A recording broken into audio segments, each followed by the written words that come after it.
A little ponytail girl grown up to be a woman, now she's gone in a blink of an eye. She left the suds in a bucket and her clothes hanging out on the line. Today, I had all of these super big plans to work with Rebel because she's been doing really, really good. And I mean, like, phenomenal. She's been letting me mount from the ground. She's been letting me ride her bareback. She's been letting me pick up all 4 feet.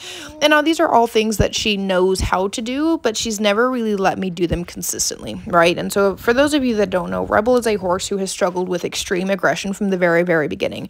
In fact, she kind of went viral on TikTok for being so aggressive. And she's come a very, very long way. She's been a project that is like 3 years in the making, but I wouldn't change any second of it. And today she reminded me that even though she has been doing very, very good, she still has that aggressive side of her. She is still a horse who has endured trauma, and that she's going to say no sometimes. And so I thought this would be a wonderful opportunity for me to film this and show you guys how I handle a horse that says no and gets aggressive when they say no. So as you guys just saw, these are all clips of me just trying to get Rebel to lunge, and she was very clearly telling me no, and that if she had to kill me to make me stop asking her to lunge, that was exactly what she was going to do. So the first thing I did to de-escalate the situation was exit the pen myself, take a breather, take a chill pill, and then I came back and I sat on my makeshift mounting block of bricks, and I just sat there. And my goal here was for Rebel to approach me of her own free will. Now, if this took all night, it took all fucking night. It didn't really matter. I just wanted Rebel to feel comfortable enough approaching me nicely and politely. Fortunately for me, she approached within about 30 minutes of me sitting down. So then from here, I went to working in protected contact with positive reinforcement. What I'm asking Rebel to do right here, I was initially asking her to target. She wouldn't target, so I gave her a little bit of hay, just as that reinforcer to be like, hey, we're working on things that you enjoy. We've got pleasurable stimulus here waiting for you when you start working for them. You'll see shortly after Rebel wandered away and removed herself from the situation, she did decide to come back, and so I used my bridge signal and I reinforced her as a way to show her that her choosing to be in the session would be followed by fun, pleasurable stimuli. Then I start asking Rebel to target my hand. You can see that she's kind of shaking her head. She's kind of thinking about it, and she does eventually target it, and so I'm going to reinforce her. Now, my goal is to essentially just go back to the basics, de-escalate, and get Rebel willingly participating in this session, right? These are all things that Rebel has known for years, okay? She knows how to hand target. She knows how to work in protected contact, but today, she's just not having it. And so by going back to the basics, my goal is to just get her remembering that I'm not here to hurt her, that we have a lot of fun together, and stuff like that. Now, I'm doing this in protected contact because obviously she was getting very aggressive with me, and being in protected contact allows her to, 1, step away from the situation when she wants to, and 2, if she decides she's going to charge the fence or try and attack me, I'm able to just step away from the fence. This also challenges the trainer's abilities because they have to find ways to make the horse want to be involved in the session. So working in protected contact definitely has many benefits. So now I'm going back to working in free contact, and you'll see here that I'm asking Rebel to come and target my hand, and she kind of just wanders off. She's all, yeah, no, I really don't want to do that right now. So we're going to go even further back to the basics and work on an exercise called feed and retreat. So basically, I'm going to feed her and I'm going to walk away. And so what this is going to do is not only release the pressure of me when she comes to approach me, but this is going to help her start to willingly approach me. She's going to start realizing that when she approaches me and when she comes to me, there's going to be positive, pleasurable stimuli. You can kind of see here that she's really like, she took that first bit of food and then she wandered away. But after a few repetitions of this, she did start approaching me a lot more frequently. Again, this is something that Rebel has been doing for years. We're just going back to the basics today. After grabbing a bit higher value of a reinforcer, my goal now is to work on self-haltering. And so I want to do this with her as another way to show her that she can willingly participate. If she wants to put the halter on, she can put the halter on. She's going to receive a lot of fun treats and goodies when she puts the halter on, but putting the halter on is purely her choice. And if she still wants to walk away, she can.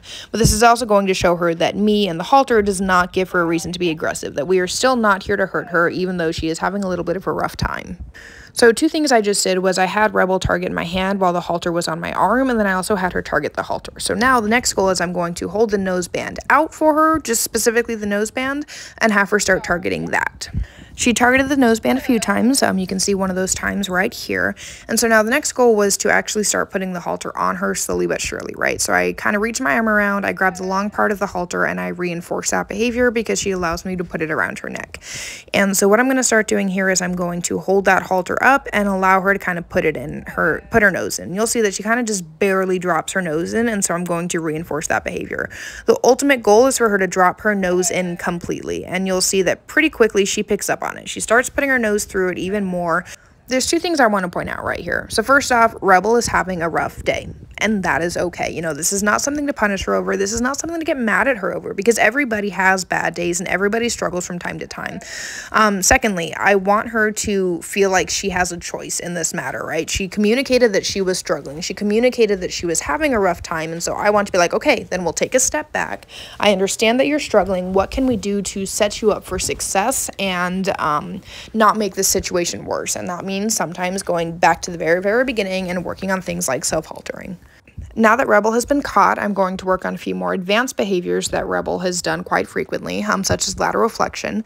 And so you can see here that as I'm doing this, when she does flex that head around and when she does give to that pressure, I'm also going to add that reinforcer. Again, just as a way to continue showing her that there are going to be pleasurable stimuli when we work together. Then we do a bit of backing up. I like my horses to be so in tune to my movements that when I just lean towards them, they back up. Again, I reinforce. Now I'm going to work on the exact behavior that threw Rebel off in the first place, and that is lunging in a circle around me. You'll see here I'm not asking for a lot. I just want a circle or two, and she gives me that circle, so I ask her to yield those hindquarters, and I give her a reinforcer. So now I'm going to ask her to change direction, go in the opposite direction. I'm going to let her go. You can see that she's kind of given me a little bit of trouble about it. She's not too big a fan of it, and so I'm just going to continue to ask her to do at least one full circle, and once she gives me that full circle, then I'm going to ask her to stop just like I am here and give her a reinforcer. So now we're inside, and I'm going to give you guys 3 super big takeaways from this video. Okay, so first off, sometimes your horse is going to say no. Let them. Okay, so many people, they'll have a horse that is saying, no, I'm not comfortable, I don't like this, and most people's typical response is, oh, well, let's run him in circles, let's smack him on the ass, you know, all the things that Rebel was doing. Most times somebody would have probably punished her pretty severely. But here's the thing, yeah, that might work with some horses. With Rebel, it doesn't. You know, I have learned, you know, like if she's coming at me and I have to flick that lead rope to try and get her to back off, all she's going to do is spin around and come at me even more. Okay, with Rebel, violence equals more violence. At the end of the day, she's always going to win.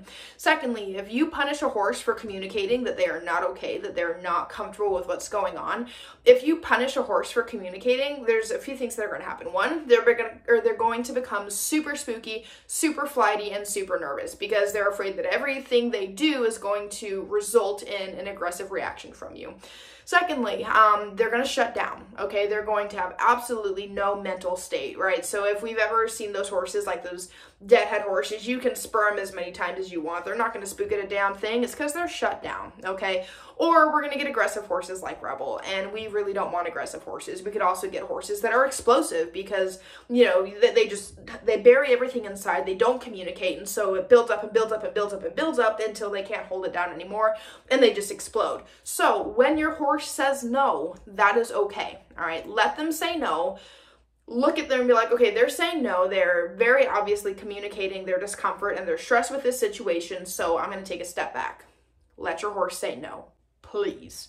Secondly, safety first, and check in with yourself, okay? So for example, you know, in this situation, when Rebel first started doing all of this, I kind of removed myself, right? I had to take a step away, take a breather, and be like, okay, this is scary as fuck. What do we do from here, right? And so I had to take that step back. And here's the thing, if I had continued when I was scared, when I was frustrated, it would have only made the situation worse, okay? And in situations like these, safety comes first, okay? When that horse is worked up, when that horse is telling you no, especially in an aggressive manner, you need to make sure that safety is a priority. Even if that means you step away, you leave for an hour and come back later, do it, okay? Because you don't want to get yourself hurt, because if this horse hurts you in a moment when they're trying to say no, who's going to work with that horse after you? Okay, most people are going to be like, oh, well, that's the horse that hurt Kenzie. I don't want to fucking touch that thing. So you have to keep your safety a priority and keep this horse's safety a priority as well, okay? Because again, if I got hurt, that could have Rebel put down because no one's going to want to work with her now. You know, if I continue to escalate the situation, Rebel could try and jump a fence and hurt herself even more. Like, there's so many things that could go wrong. So always put safety first. And last, but certainly not least, consent. And I know this is a very controversial topic because so many people look at a horse like Rebel and think she's an asshole. Don't get me wrong. Sometimes she can be considered an asshole. But the thing is today she wasn't giving me a hard time to give me a hard time. She wasn't getting away with any bad behavior. She was having a hard time. She was having a rough time, okay?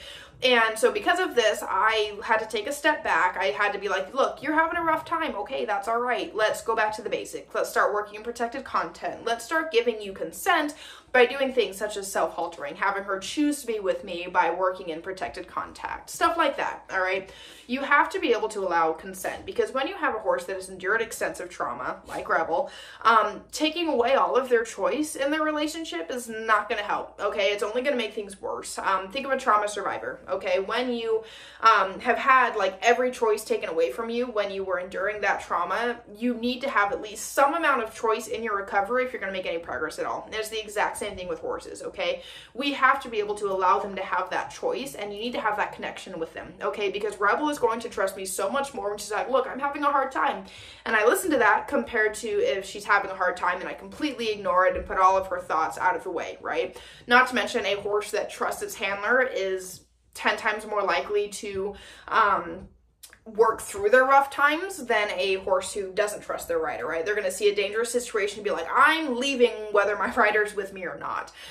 Or they're going to be like, hey, this is scary, this is nerve-wracking, but I trust my handler to do right by me. So consent is huge, it's massive, and that's why it's so important to have a good relationship with your horse. And again, even if that means you have to throw your entire plans for the day out the window, then so be it, okay? The horse should always come first. Their well-being, both physically, emotionally, mentally, should always come first. So I hope you guys all kind of gained something from this video. I'd actually like to hear if you guys had any other takeaways from it as well. Again, this was kind of like a spur-of-the-moment thing, like, oh, Rebel's having a rough time. How can I turn this into an educational opportunity for people out there?